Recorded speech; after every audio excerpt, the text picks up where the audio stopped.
ஏ அப்பா அப்பா ஒன்ன போல யாருமே இல்லை, எனக்கு யாருமே இல்லை. உன் கை வீரலை பிடிச்சி நடந்த கால மறக்கலை, அந்த கால மறக்கலை.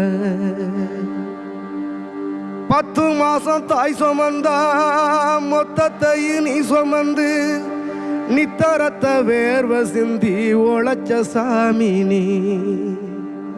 துன்பங்களை நீ சுமந்து இன்பங்களை எனக்கு தந்து நம்பிக்கைய ஊட்டி என்ன வளர்த்த சாமி நீ. ஆதரவா நீ இருந்த ஆலமரம் போலிருந்த, ஆதரவா நீ இருந்த ஆலமரம் போலிருந்த, தாடி மிச வச்சு வந்த தாய் நீ அப்பா.